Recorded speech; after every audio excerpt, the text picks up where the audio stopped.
Alors bonjour à tous et à toutes, j'espère que vous allez bien. On se retrouve aujourd'hui pour une courte vidéo qui sera le book haul des achats que j'ai fait à Lyon. J'ai passé quelques jours à Lyon pour aller voir des amis, enfin on n'était pas vraiment dans Lyon même, mais on a passé une journée à Lyon et j'en ai profité pour aller faire les librairies. Parce que vraiment alors j'allais dire de toutes les choses qui me manquent le plus à Lyon, les librairies c'est ce qui me manque le plus, mais non, c'est quand même mes amis me manquent plus que les librairies. Mais les librairies me manquent quand même beaucoup parce qu'à Lyon on était quand même assez Attendez.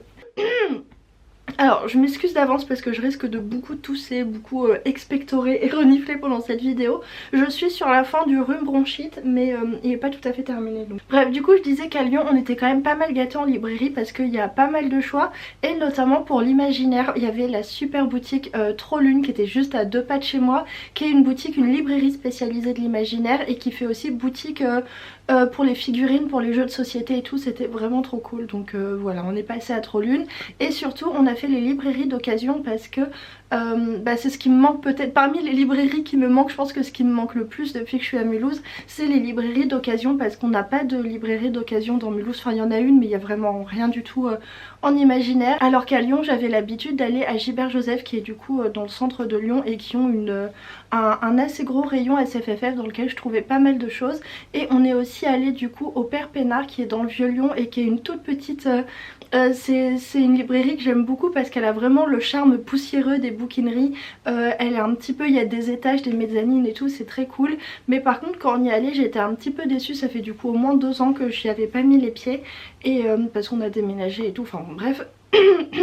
Et là quand on y est retourné du coup il y avait en fait la dernière fois que j'y étais allée à l'étage il y avait toute une grande salle qui était complètement dédiée à l'imaginaire. Donc ça faisait quand même beaucoup de choix, il y avait beaucoup de livres et c'était que du grand format. Parce qu'en bas il y a un grand rayon poche mais en haut c'était que du grand format. C'était vraiment très cool. Mais là du coup cette fois quand on y est allé on n'a rien trouvé parce que, enfin si j'ai pris pardon, j'ai pris un poche mais il n'y avait pas beaucoup de grand format. En fait ils ont refait la librairie et du coup ils ont beaucoup réduit la quantité de livres d'imaginaire. Donc voilà, c'était un petit peu dommage, mais j'ai quand même fait des chouettes achats donc je voulais vous montrer tout ça. Alors je sais qu'il y a des petits malins qui vont me faire la réflexion, gna gna gna, le no-buy et tout. Et le no-buy, tant pis pour lui. J'étais tellement contente d'être à Lyon, j'avais tellement envie de faire les librairies que j'ai craqué plus que ce que je comptais craquer. Bah en fait à la base c'était pas prévu que j'aille à Lyon déjà. Mais voilà, tant pis pour le no-buy, franchement ça... En fait quand je fais le calcul de ce que j'ai acheté par rapport à ce que j'ai lu, ma pile à lire continue quand même beaucoup à diminuer. Même avec les achats que j'ai fait là récemment. Clairement j'ai pas respecté mon no-buy ce mois-ci mais c'est pas très grave, je suis très contente de mes achats. Et du coup je vais vous les présenter tout de suite. Alors je vais commencer par les livres que j'ai pris à Gilbert Joseph. J'ai pris du coup ces 4 romans poche à Gilbert Joseph. J'ai laissé les étiquettes pour pouvoir vous donner les prix mais je les enlèverai après. Et j'ai pris pas mal de science-fiction. Ouais, il y a pas mal de science-fiction dans ce book haul. Alors j'ai pris Pyramide de Romain Benassaia qui est du coup aux éditions Pocket. Je l'ai payé 5,90 €. Alors du coup celui-ci je l'ai pris à cause de Anaïs du compte Instagram Au Chapitre qui a beaucoup parlé de Romain Benassaia dernièrement, qui a eu des coups de cœur pour certains de ses romans. Alors je me souviens plus, il me semble que Pyramide était dans l'autre de ses coups de cœur. C'est un auteur qui m'a intéressée depuis un moment, que je voulais vraiment découvrir et là je suis tombée sur Pyramide. Je me suis dit que c'était l'occasion. C'est l'histoire du coup de colons qui ont fui la Terre parce que la Terre est devenue invivable et qui sont partis du coup dans un vaisseau qui ont été endormis et l'intelligence artificielle du vaisseau devait les réveiller au moment où ils seraient arrivés au bon endroit. Sauf qu'en fait au moment où ils se réveillent ils réalisent assez vite que justement ils ne sont pas au bon endroit. Enfin ils sont dans un endroit qui est un petit peu inquiétant. Si j'ai bien compris c'est une espèce de tunnel ou je sais pas quoi. En tout cas ils sont dans le noir, ils savent pas où ils sont et ça va être le début voilà de leurs aventures. Vu de la couverture ça a l'air d'être assez cool. J'imagine qu'ils vont réussir à sortir du vaisseau quand même, découvrir la planète et certainement découvrir une civilisation extraterrestre, des choses étonnantes et tout. Donc voilà, j'ai vraiment très hâte de lire ça. Et d'ailleurs je pense que je vais le lire prochainement parce que j'ai l'impression que ça se lit assez vite, enfin je sais pas, tel que je l'imagine. Je pense que c'est un peu page turner. Ensuite encore de la science-fiction, j'ai pris le premier tome de la saga de science-fiction, oula, J'ai pris du coup le premier tome de la saga de science-fiction de Anne Leckie, donc les Chroniques du Ratch, qui est du coup le premier tome, c'est la justice de Lancillaire. C'est en poche. Alors par contre celui-ci il est pas en super bon état, je crois que je me suis un petit peu fait avoir. Je l'ai payé 5,50 €, ce qui est quand même... C'est à dire que pour le prix du livre je trouve que c'est un petit peu beaucoup, mais bon c'est pas grave, je le voulais parce qu'en fait j'avais pris le tome 2 dans un lot Vinted avec des romans que je voulais. Il y avait le tome 2 de la saga, je trouvais que c'était dommage quand même de pas avoir le tome 1, surtout que Anne Leckie c'est une autrice que j'ai découvert avec un roman de fantasy justement, et elle est plutôt spécialisée en science-fiction. J'avais beaucoup aimé son roman de fantasy, donc ça m'a rendue vraiment très curieuse de découvrir sa science-fiction. Là on est dans une histoire d'intelligence artificielle. En fait il y a un vaisseau qui a été attaqué et tous les occupants sont morts à part l'intelligence artificielle du vaisseau qui a pu... Je suis désolée pour ma voix c'est vraiment n'importe quoi. À part du coup l'intelligence artificielle du vaisseau qui a pu se transférer juste au dernier moment dans un corps qui est pas tout à fait un corps androïde mais pas tout à fait un corps humain si j'ai bien compris. Et elle a réussi à se transférer dans ce corps et à s'enfuir, et elle a préparé sa vengeance, et voilà, là c'est l'heure d'accomplir sa vengeance. On va parler d'un grand empire intergalactique d'intelligence artificielle, ça a l'air d'être vraiment très cool. Je suis très hâte de le découvrir. C'est une saga de science-fiction qui a reçu énormément de prix. Prix Hugo, Nebula, Locus, Arthur C. Clarke, British Fantasy, British Science Fiction, Bob Moran, etc. etc.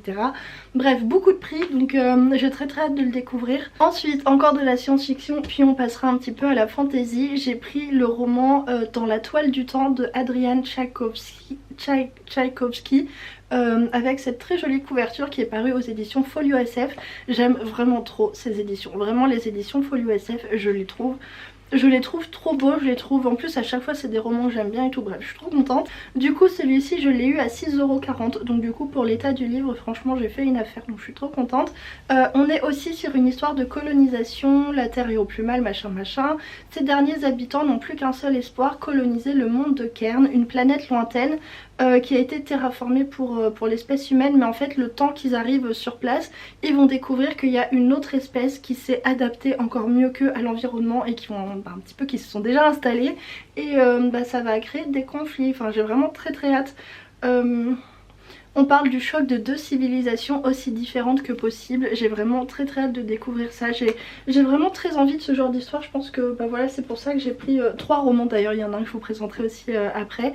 D'histoires de colons en fait qui partent dans l'espace et qui vont découvrir d'autres endroits, d'autres mondes et qui vont essayer de s'y installer. J'ai vraiment envie de ce genre d'histoire. Du coup j'ai pris ces deux là et j'en ai un autre que je vous présenterai tout à l'heure.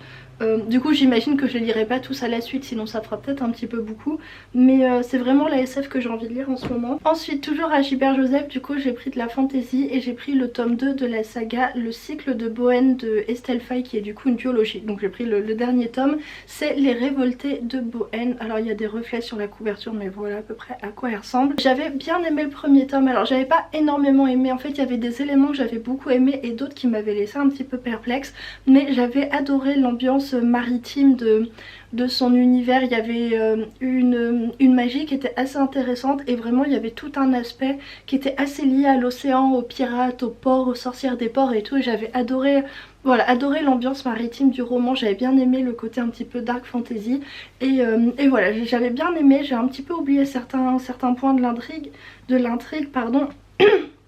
Mais on m'a dit que en fait le tome 2 n'était pas la suite exacte du tome 1, qu'on allait trouver d'autres personnages et qu'on allait partir sur une autre histoire. Donc je me dis que si j'ai oublié un petit peu le tome 1 c'était pas trop grave. Le tome 2 est quand même assez long, déjà le tome 1 était pas très court, c'était un peu une brique aussi. Le tome 2 fait 900 pages, je l'ai eu à 9,80 € au lieu de 13 €, il est en excellent état donc je suis plutôt contente. Là du coup pour mes achats à Gilbert Joseph, ensuite on est allé du coup au Père Pénard, donc la petite boutique d'occasion dont je vous ai parlé.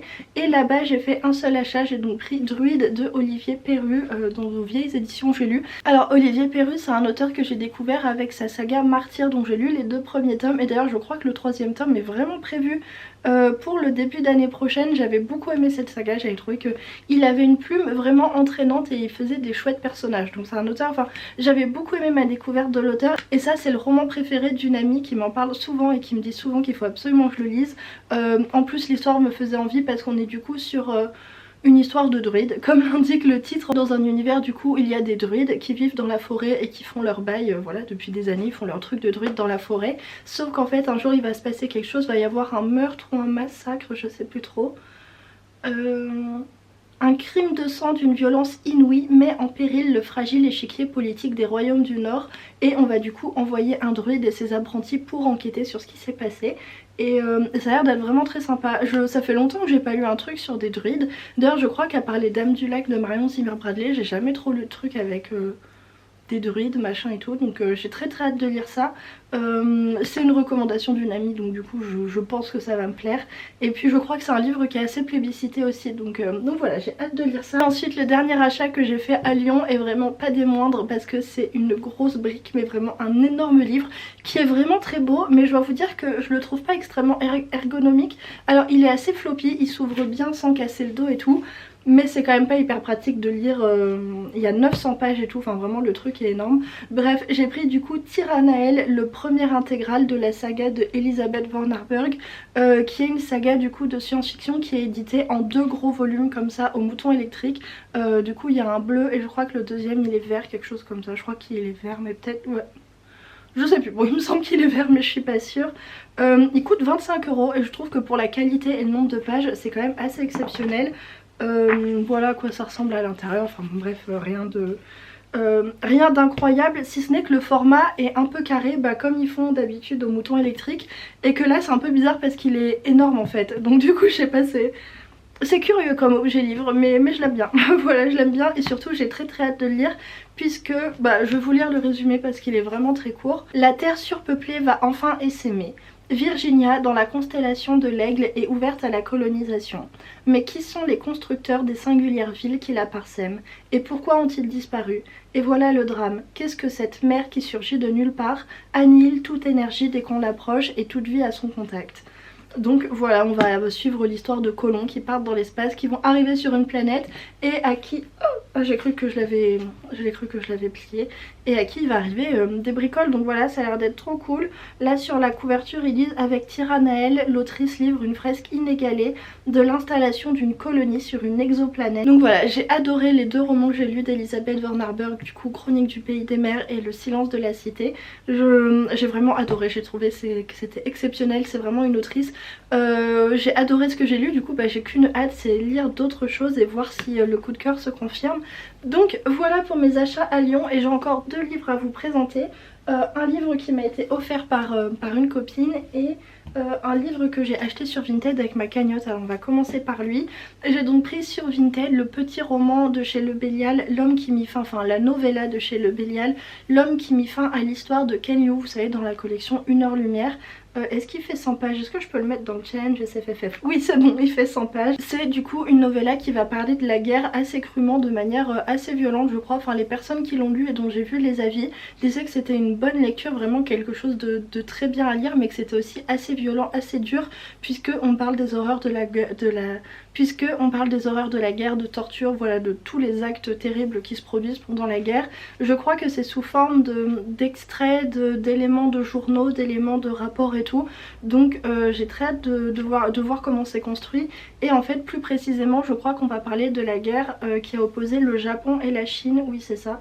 Oui voilà c'est ça, donc une période très sombre hein, de notre histoire, ce qui s'est passé dans cette province. Les Japonais vraiment ont été...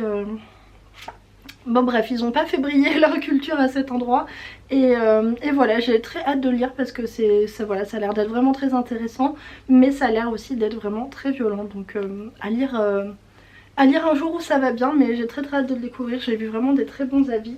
Et ensuite le dernier livre de ce book haul, c'est donc le plus beau livre hein, clairement de ce book haul, qui est un cadeau qui m'a été offert par mon amie Cécilia du compte Instagram alors anciennement Jurassic Jones, mais je sais qu'elle a changé et je sais plus, je me souviens plus du nom, donc je vous le mettrai en barre d'infos. Elle nous a offert à Guillaume et à moi pour nous féliciter de notre futur emménagement le roman Le serpent Ouroboros de Eric Rucker Edison dans cette... Je vais survivre. Dans cette magnifique édition que vous avez peut-être vu passer en librairie ou vu passer sur les réseaux sociaux.